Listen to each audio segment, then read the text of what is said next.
সঠিক সময়ে নির্বাচন না হলে দেশ ঝুঁকিতে পড়বে বলে আশঙ্কা প্রকাশ করেছেন স্বরাষ্ট্র উপদেষ্টা। আর বিমানবন্দরের অগ্নিকাণ্ড নাশকতা নাকি দুর্ঘটনা তা তদন্ত শেষে বেরিয়ে আসবে বলে জানিয়েছেন তিনি। বিস্তারিত জানাচ্ছেন আকবর হোসেন সুমন। নায়াসিনামাইড ও স্যালিসাইলিক সমৃদ্ধ লিলি ফেস ওয়াশ যা ফেসের ডেড স্কিন সেল দূর করে দেয় দ্বিগুণ ফাস্টার ব্রাইটেনিং। স্বরাষ্ট্র মন্ত্রণালয়ের সভাকক্ষে আইন শৃঙ্খলা সংক্রান্ত কোর কমিটির বৈঠকে মাদক নির্মূল, জুলাই হত্যাকাণ্ডের মামলার তদন্ত কাজের অগ্রগতি ও পার্বত্য চট্টগ্রাম সহ সারা দেশের আইন শৃঙ্খলা পরিস্থিতি নিয়ে আলোচনা হয়। বৈঠক শেষে জাতীয় নির্বাচনে আইন শৃঙ্খলা বাহিনীর প্রস্তুতি তুলে ধরেন উপদেষ্টা। আমাদের পক্ষে ইলেকশন কন্ডাক্ট করা কোনো রকমের কোনো অসুবিধা হবে না। এই খাতে আপনাদের একটু সহযোগিতা লাগবে।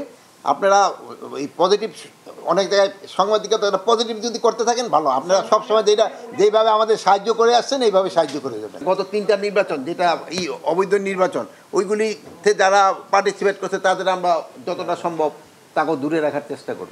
বিমানবন্দরের অগ্নিকাণ্ডে তদন্ত শুরু হয়েছে বলে জানান তিনি। কমিটিও করে দেওয়া হয়েছে এবং এটা কি কারণ এগুলি তারা ইনভেস্টিগেশন করতেছে, করার পরে আমরা জানতে পারবো কি কারণে হয়েছে। এখন হলো কি ইনভেস্টিগেশনের আগে আমি বলতে পারবো না। বিমানবন্দরের গেট 2-1 দিনের মধ্যেই খুলে দেওয়ার কথাও বলেন উপদেষ্টা। গেটটা ইনস্টল হয়ে গেছে, হয়তো 2-4 দিনের ভিতরে আমরা। আকবর হোসেন সুমন, 21 টেলিভিশন, ঢাকা।